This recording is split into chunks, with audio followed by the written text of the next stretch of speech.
Hathaway तापत्रय विनाशाय श्री कृष्णाय वयं नमः।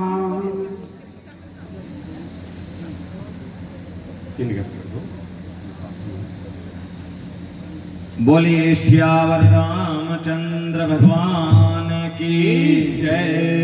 उमापति महादेव की जय। सच्चे दरबार की जय। श्री रामचरितमानस भगवान की जय। माता राम मत पिता राम चंद्र स्वामी रामो मत सखा राम चंद्र सर्वस्व में रामचंद्रो दयालु नान्यम जाने नेव जाने न जाने।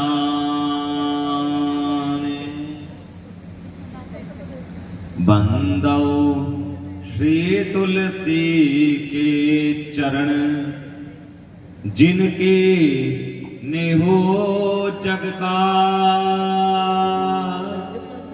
कली समुद्र बूढ़त लखे हो प्रगटे सात जहां।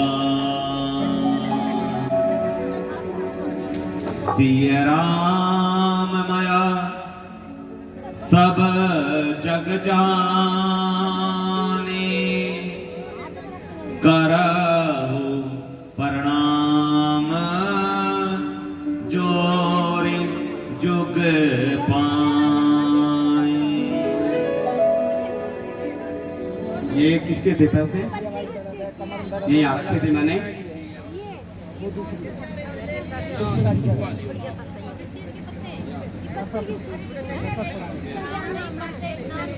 अनंत अनंत कोटि ब्रह्मांड नायक ए कारण करुणा वरुणाला भगवान पर ब्रह्म परमेश्वर श्री राघव सरकार के चरणों में बारंबार वंदन।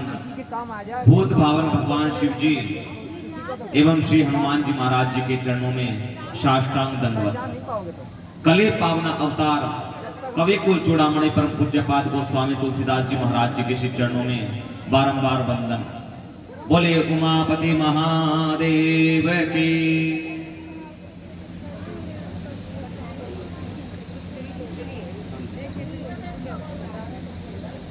आज प्रभु श्री राम जी की कृपा से हम और आप 7 दिवसीय खोल दिया श्री राम कथा की अमृत वर्षा में 7वें दिवस के या कह लीजिए विश्राम दिवस के सत्र में प्रवेश करने जा रहे हैं। ये सब प्रभु श्री राम जी की ही कृपा है कि निर्विघ्न आज विश्राम दिवस तक हम और आप सब राम कथा की गंगा में गोते लगा रहे हैं। यहाँ पर उपस्थित सभी माताएं, बहनें, बुजुर्ग, युवा, समस्त भक्तजन को इस अज्ञानी सेवक की तरफ से सभी को सादर जय श्री राम।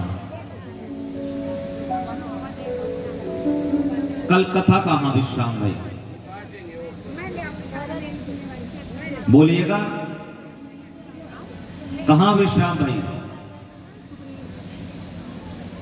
गर्मी ज्यादा थी रात को, भूल तो नहीं गए? खड़े होकर के बताइएगा। बहुत सुंदर, ताली बजाई जाए बहन जी के लिए।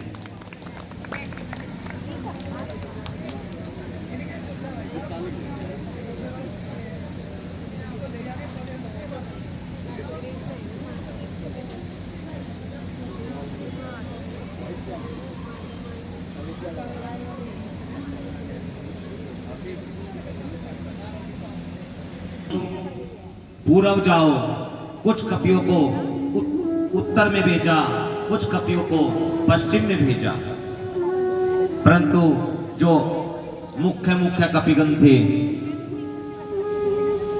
हनुमान जी, जामवंत जी, अंगद जी, सठ, निसठ, गो, गवाक्ष, द्विद, मयंग, जो मुख्य कपिगण थे उनको सुग्रीव जी ने दक्षिण दिशा की ओर जाने को कहा। अब सब प्रभु श्री राम जी के चरणों में प्रणाम करके चलने लगे। तब अंत में प्रभु श्री राम जी ने हनुमान जी को बुलाया और अपनी संध्या वाली मुद्रिका हनुमान जी को दी और कहा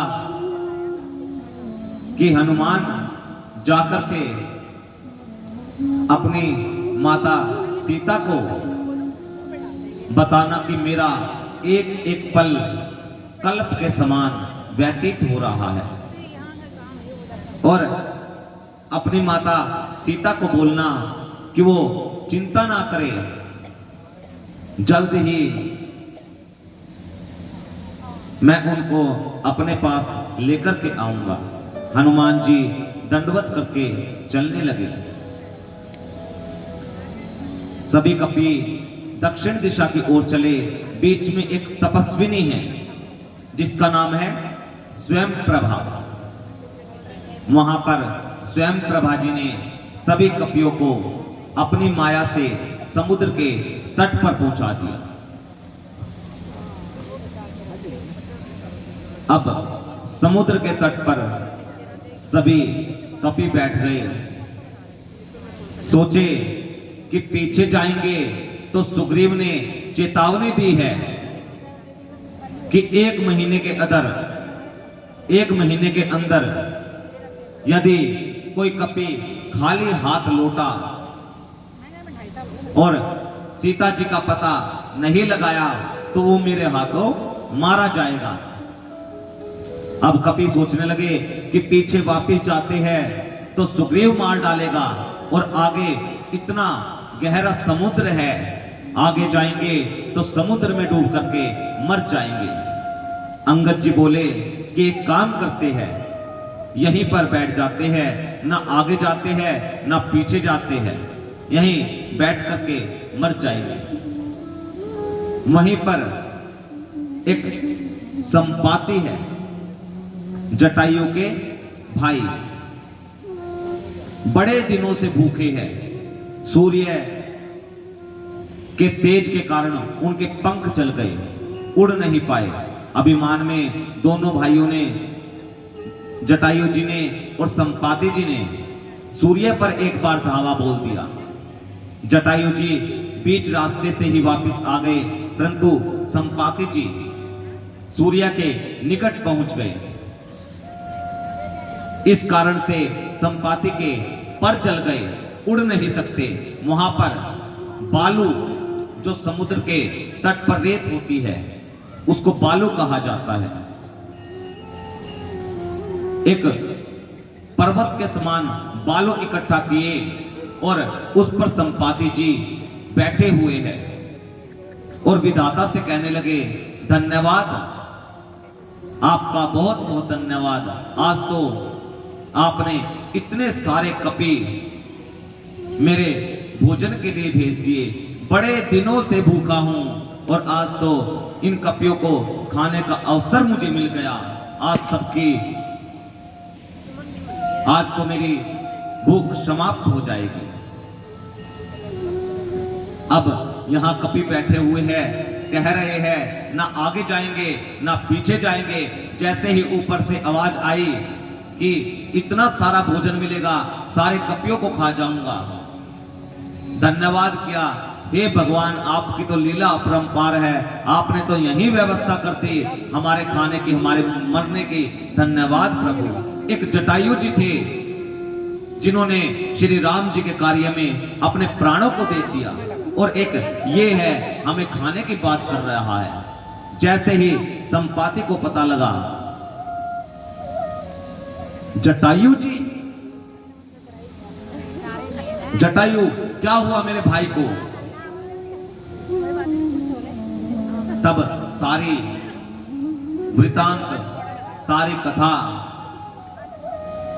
कपियों ने संपाति जी को सुनाई।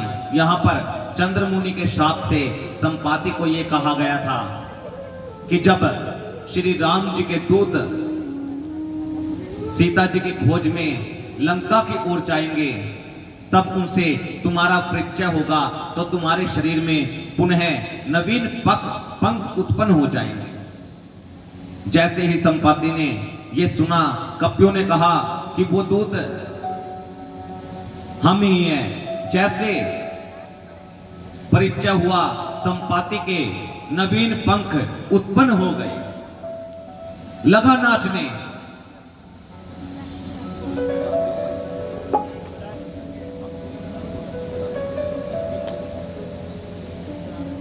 लगा नाचने। अब कपियों ने कहा कि इतना तो किया, सिर्फ हमारा एक काम और कीजिएगा संपाति जी। संपाति जी बोले, क्या करना है? कपियों ने कहा कि आप कृपा कीजिए, सीता जी का पता लगाइए कहां पर बैठी है। संपाति जी देखे और देख करके कहने लगे, वो देखिए 3 त्रिकूट पर्वत है, वहां पर बीच वाला जो पर्वत है उस में अशोक वाटिका है। अशोक वाटिका में अशोक वृक्ष के नीचे सीता जी बैठी हुई है। जैसे ही कपियों को पता लगा, आनंद में भर आए। कपियों ने कहा कि अब और सहायता कीजिए। संपाति बोले, अब और नहीं करूंगा, बोर्ड भयो इतना ही कर सकता हूं। हां, एक और बात आपको बता सकता हूं। कौन सीता जी की खोज कर पाएगा? तब कपियों ने कहा, कौन कर पाएगा? संपाति जी कहने लगे, जो इस समुद्र को एक ही छलांग में लांग जाएगा, वही सीता जी की खोज कर सकता है। और ये समुद्र जो है 100 योजन का है। एक योजन में कितना होता है? 12 किलोमीटर।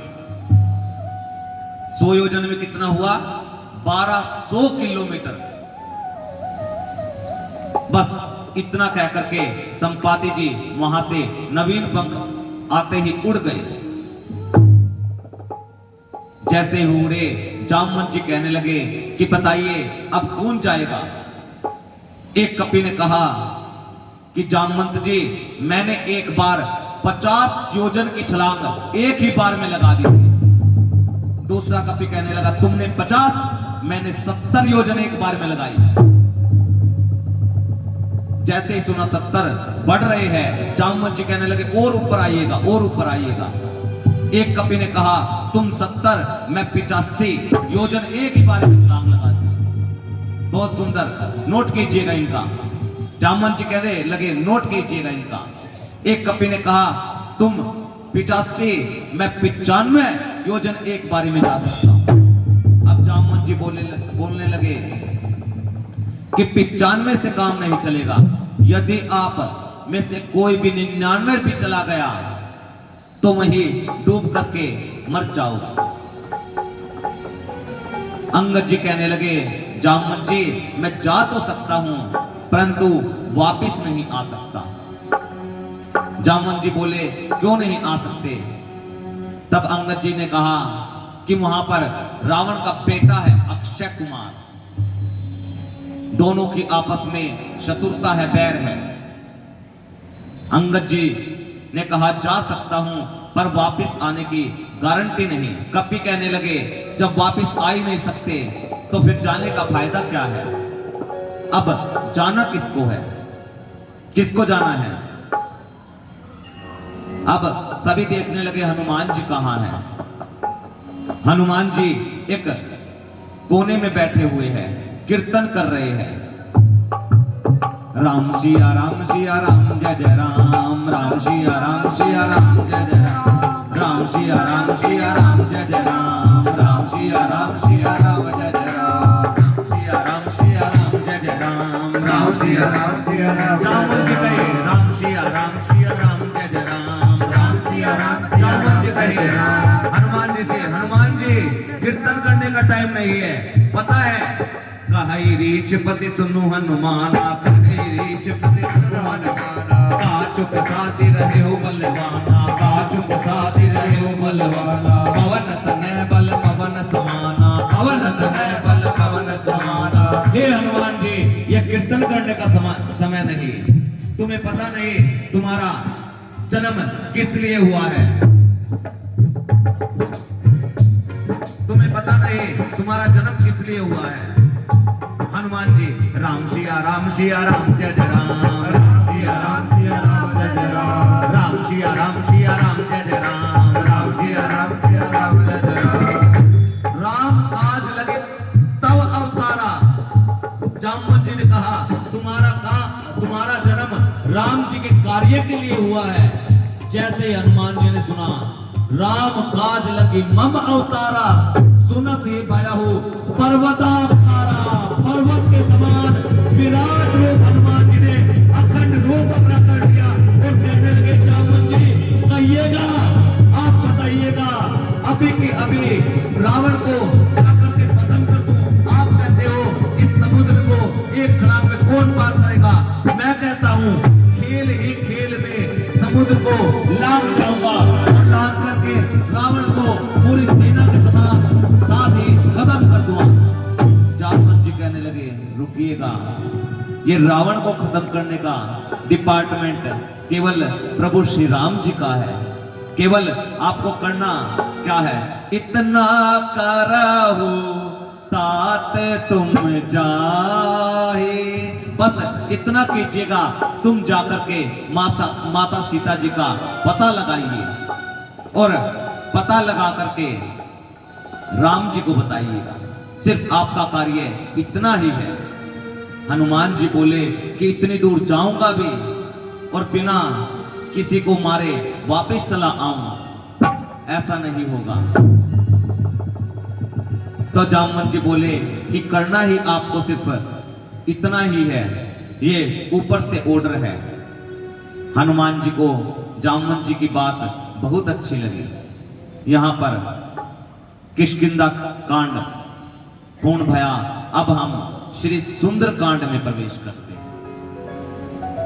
गोस्वामी तुलसीदास जी महाराज जी ने श्री सुंदर कांड में सबसे पहले 3 श्लोकों की रचना की। आगे फिर हनुमान जी कहने लगे कि हे जामवंत जी आपकी बात मुझे बहुत अच्छी लगी, मेरे हृदय को भा गई। अच्छा ये बताइएगा सुंदरकांड कौन कौन घर में पढ़ता है? रोजाना कौन कौन पढ़ता है? मंगलवार शनिवार कौन पढ़ता है? पढ़ते हो? अच्छा आज लेकर के कौन कौन आया है? खोलिएगा। जो जो सुंदरकांड अपने साथ लेकर के आया है, श्री सुंदरकांड को आप अपने आगे रख करके श्री सुंदरकांड का पाठ जितनी चौपाइया मैं गा करके आप सभी को सुनाऊं, उतना आप भी साथ में बोलिएगा। आप पूरा तो नहीं कर सकते क्योंकि आपको सुंदरकांड का अनुवाद भी बताना है, अर्थ भी समझाना है। तो प्रारंभ में श्री सुंदरकांड की कथा में सबसे पहले 3 श्लोकों की रचना हुई। जामवंत के वचन सुहाए, सुने हनुमंत हृदय अति भाए। जामवंत के वचन सुहाए, सुने हनुमंत हृदय अति भाए। जब लगी मोहि परिख्यो तुम भाई, सही दुख कंद मूल फल खाई। जब लगी आवो सीतहि देखी, होई काचु मोहि हर्ष विषेखी। यह कही नाय सबन कहो माथा, चले हर्ष ही धरि रघुनाथा। सिंधु तीर एक भूधर सुंदर, सिंधु तीर एक भूधर सुंदर। कौतुक कूद चढ़